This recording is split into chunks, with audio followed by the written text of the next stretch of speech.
pueden haber actores maliciosos que estén intentando desinformar en las redes sociales. Entonces, de alguna manera contrarrestan la información verdadera, la información verificada y de calidad, y distorsionan el espacio informativo.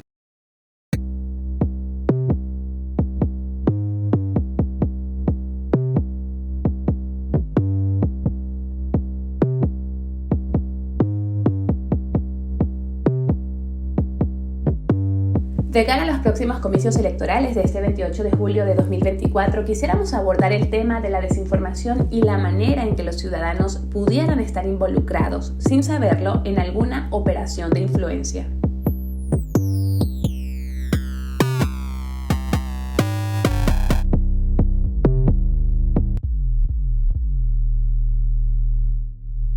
En 2020, la Organización Mundial de la Salud se refirió a un concepto que se da en paralelo a la pandemia por coronavirus, la infodemia. El término infodemia se refiere a un gran aumento del volumen de información relacionada con un tema en particular, que puede volverse exponencial en un periodo corto debido a un incidente concreto como lo fue la pandemia del 2020. En esta situación aparecen en escena la desinformación y los rumores, junto con la manipulación de la información con intenciones dudosas.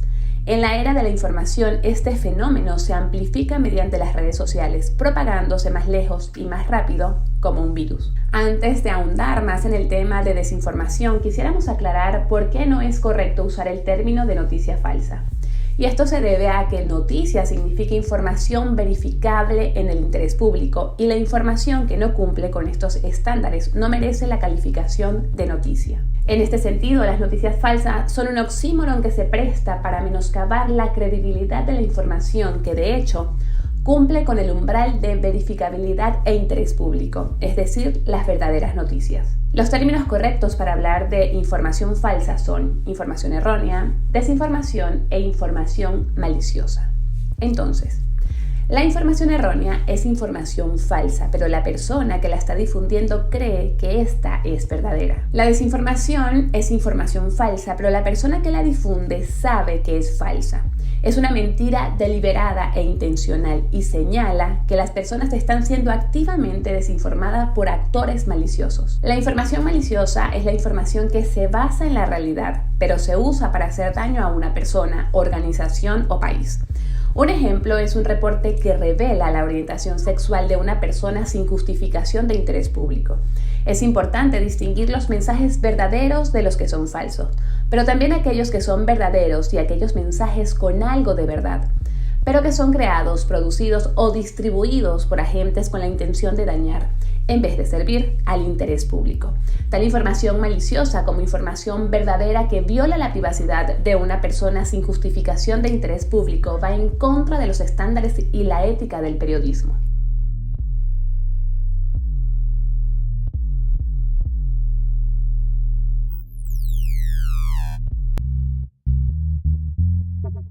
En esta ocasión escucharemos a Adrián González, director y fundador de la Organización de Cazadores de Fake News de Venezuela, organización civil que analiza, detecta y estudia desinformación y operaciones de influencia en el país y otros países de Latinoamérica.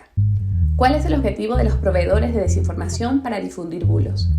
Los que crean la desinformación difunden bulos para manipular, para tratar de controlar narrativas, para intentar darle forma a una realidad que realmente no existe. ¿Okay? Para contrarrestar otras cosas que les parecen que son perjudiciales, siendo en algunas ocasiones noticias verdaderas. Bueno, si les parecen perjudiciales, entonces pueden tratar de desinformar para contrarrestarlas, ¿no?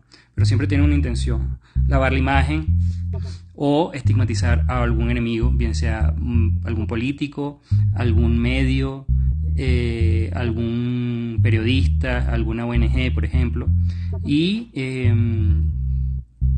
sabotear actos de la sociedad civil, iniciativas como por ejemplo iniciativas democráticas, páginas web, la credibilidad, etc. O sea, realmente sirve para muchas cosas. ¿De qué medios se valen para desinformar? Hay gran cantidad de medios que nosotros llamamos técnicas que se usan para desinformar. Cuentas falsas, cuentas automatizadas, portales falsos, falsos noticieros, falsos canales de YouTube. Realmente hay decenas de técnicas distintas que se pueden usar. Contenido generativo, inteligencia artificial generativa, que quise decir, pago de publicidad en YouTube o en Facebook, ¿okay? Que puede servir para amplificar mucho más una desinformación. Hay metodologías incluso que tipifican la gran cantidad de técnicas para desinformar que usan precisamente este tipo de actores maliciosos. En el contexto venezolano, ¿de qué manera se informan los ciudadanos en el país y cómo son vulnerables a consumir desinformación?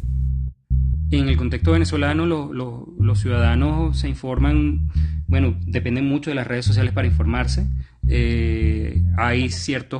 Hay gran cantidad de bloqueos de páginas web de medios de comunicación independientes, de organizaciones como Cazadores de Fake News también, medios de investigación como Armando Info, medios nativos digitales como Efecto Cocuyo, El Pitazo, Runrunes, todos ellos han tenido bloqueos, entonces dependen mucho de las redes sociales para informarse. Y precisamente por eso, por cómo se informa a través de redes sociales, pueden haber actores maliciosos que estén intentando desinformar en las redes sociales. Entonces, de alguna manera contrarrestan la información verdadera, la información verificada y de calidad y distorsionan el espacio informativo. Con el control informativo que existe en Venezuela, ¿ha aumentado la desinformación? No, yo creo que el control informativo, que la desinformación y la propaganda forman parte del control informativo. Forman parte de una estrategia de 3 puntas. Imagínate un triángulo donde está la propaganda y la desinformación. Del otro lado también está la censura, la autocensura, la censura institucional. Y en el tercer vértice podría estar las detenciones arbitrarias, este tipo de acciones que se toman en contra de periodistas, activistas, políticos, simplemente para acallar sus voces, ¿no? Incluso persecución judicial. Entonces son 3 cosas que yo creo que hay que verlo de una manera holística. Forman parte del control informativo. La propaganda y la desinformación forman parte de eso. ¿Nos podría hablar de cómo se propaga la desinformación en redes sociales? A ver, bueno, en redes sociales generalmente la desinformación surge de 2 formas. O por parte de una cuenta que la siembra como si fuera una semillita y empieza poco a poco a difundirse, a diseminarse y a ser retuiteada, amplificada, compartida, hasta que llega a voceros que tienen mayor alcance y de alguna forma la certifican, ¿no? Dicen, bueno, mira, esto está pasando, o se está hablando de esto desde hace mucho tiempo, o están conversando sobre esto en redes sociales. Esa es una de las formas. La otra forma es cuando aparece de forma súbita, siendo publicada por varias cuentas o siendo publicado por varios noticieros, con diferencia de segundos, con diferencia de minutos, con diferencia de poco tiempo, ¿no? Generalmente minutos, horas, segundos. Es una manera muy potente de darle credibilidad a una noticia falsa, porque genera un efecto de que, bueno, es como un efecto psicológico, ¿no? Wow, muchas personas están hablando sobre el mismo tema o muchos noticieros están hablando sobre el mismo tema, debe ser verdad, aunque sea mentira. ¿Por qué una cadena de WhatsApp no es tan inofensiva como parece? El problema de las cadenas, de WhatsApp es que no hay forma de rastrear su origen, no hay forma de saber de dónde salieron, y generalmente las personas que están metidas en WhatsApp no suelen salirse a Google a buscar si esa información es verdadera, entonces, o si de dónde proviene esa información, a menos que tú envíes un enlace con una información que está siendo difundida en WhatsApp, quizás tengas una pista de cuál es el autor, o a menos que se diga explícitamente quién fue el autor, pero eso tampoco garantiza de que sea verdad.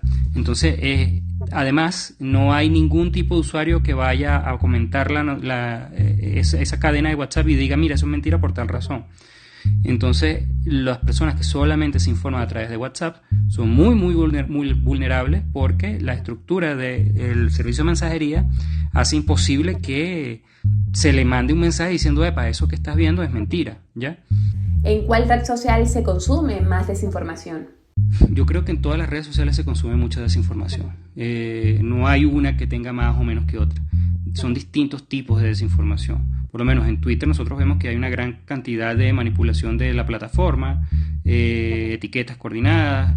A veces pareciera que fueran propaganda, pero a veces uno indaga y se da cuenta que son mentiras, ¿no? No solamente un contenido que tiene una intención manipulativa o persuasiva, sino que están basados en mentiras o en engaño. Entonces convierten ese tipo de propaganda en desinformación. Pero en Instagram nosotros hemos visto también desinformación, redes de desinformación, cuentas falsas. En TikTok también cuentas falsas, desinformación. Básicamente, cuando se despliegan operaciones de influencia con desinformación y rumores, no lo hacen solamente los actores maliciosos en una sola red social. Suelen ser operaciones multiplataforma donde crean activos digitales, o sea, cuentas, noticieros, falsas encuestadoras, etcétera, etcétera, etcétera, en varias redes sociales para darle credibilidad a esa campaña que están impulsando. ¿Nos podría explicar qué es una operación de influencia? Una operación de influencia es el uso de técnicas, tácticas y procedimientos de desinformación para impulsar una narrativa o una serie de contenidos pueden ser en redes sociales o fuera de redes sociales. Esos contenidos pueden llevar desinformación, pero también propaganda, pero también incluso información verdadera que tiene intención de daño, ¿no? La idea es generar un impacto. Entonces se hace uso de todo lo que se tenga, no solamente de desinformación. Por eso que no se llaman campañas de desinformación, sino operaciones de influencia. Porque puedes tener una verdad. Por ejemplo, una operación de influencia pudo haber sido el hackeo de los correos de Hillary Clinton en el año 2016 para luego filtrarlos y hacerle daño a la imagen de ella. Eso fue algo que tuvo también una componente de ciberseguridad, ¿no? La parte de lo que fue el hackeo. En el caso de Venezuela, la operación de influencia creo que tiene mayor cantidad de técnicas y de observaciones que nosotros hemos investigado es la operación de influencia a favor de la liberación de Alex Saab, que además tuvo una cara B, ¿no? Que fue la campaña de estigmatización en contra de Roberto Denis, periodista de Armando Info. Las mismas cuentas falsas, las mismas cuentas verdaderas, la misma red de influenciadores publicó etiquetas a favor de Alex Saab y publicó etiquetas en contra de Roberto Denis, que era el principal investigador de Alex Saab. También vimos cuentas bots automatizadas, vimos cuentas trolls, vimos sátira, sátira malintencionada, o sea, chistes que realmente lo que tenían era desinformación, creación de portales web en línea que tenían como intención estigmatizar a Roberto Denis, diciendo que él era un extorsionador, fabricaciones de contenido, de declaraciones, falsificaciones de chat de WhatsApp, o sea, fueron muchísimas cosas que incluso hay una bitácora y hay varios artículos sobre ese tema en nuestra página. ¿De qué manera ha aumentado la desinformación de cara a las elecciones del próximo 28 de julio? La desinformación ha aumentado en Venezuela desde el proceso de las primarias, yo creo que notablemente, pero sobre todo en este momento ha aumentado mucho en cantidad, no necesariamente en calidad. Hay muchos contenidos desinformativos que son muy fáciles de desmentir y siempre provienen de las mismas fuentes, pero creo que la intención es inundar el espacio informativo de muchas mentiras para que las personas simplemente como que digan, bueno, desistan de intentar buscar, porque hay muchas versiones contrastadas, muchas explicaciones distintas a una misma cosa, en las cuales la mayoría son mentiras, ¿no? Creo que es una estrategia para confundir, más allá que para convencer, y me preocupa mucho que esté dirigida no a la oposición venezolana, sino al chavismo y a la Fuerza Armada, ¿no? Que podrían ser mucho más vulnerables a este tipo de desinformación que proviene de la campaña de Nicolás Maduro que la misma población opositora que va a votar a favor del candidato opositor.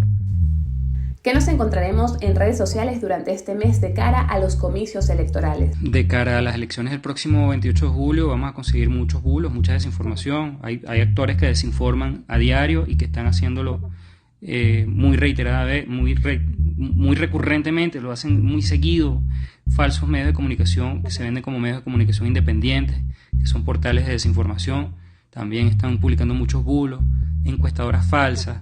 Creo que eso es un riesgo que tenemos en este momento que la sociedad civil debería saber que existe, ¿no? Yo creo que sí hay cierta noción de que se está utilizando desinformación, pero bueno, no vamos a saber nunca su efecto hasta que hagamos algún tipo de encuestas o se vea el resultado de las elecciones a posteriori. Adrián, ¿cuáles considera que son los desafíos de esta jornada electoral? Sí, bueno, por último, no sé, yo creo que me preocupa mucho sobre todo lo que pueda afectar la desinformación a ciertas comunidades de la sociedad civil venezolana que no están conectadas con las redes sociales, con las iniciativas de antidesinformación.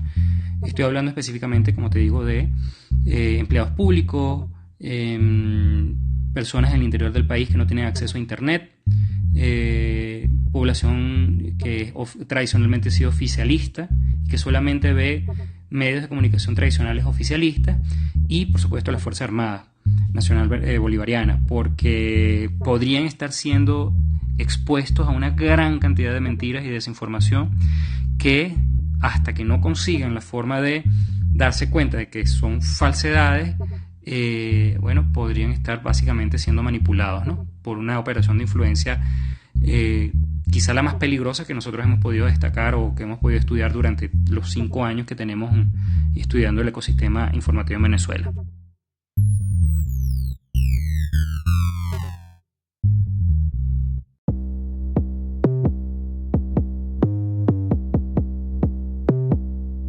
La desinformación puede impactar en el público en varios ámbitos, especialmente en tiempos de elecciones y para la idea misma de la democracia como un derecho humano.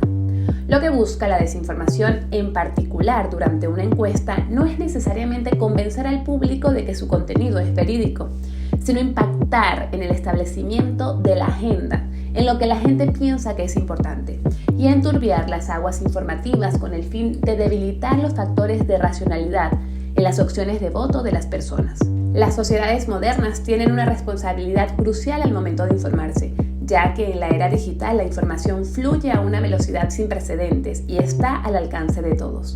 Es vital que los ciudadanos adopten una actitud crítica y verifiquen la veracidad de las noticias y datos que consumen, evitando la propagación de desinformación y rumores infundados. La capacidad de discernir entre fuentes confiables y no confiables no solo protege a los individuos de ser engañados, sino que también fortalece la cohesión social y la democracia, promoviendo un entorno de conocimiento y comprensión fundamentado en hechos verificados y en la verdad.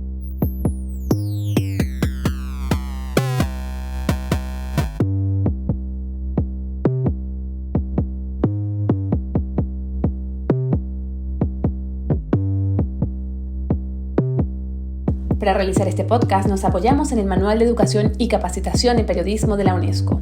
Esto es el post, está bajo la dirección general de Rigoberto Lobo. El guión, la edición y la voz de este episodio son de Violeta Santiago. Gracias por escuchar.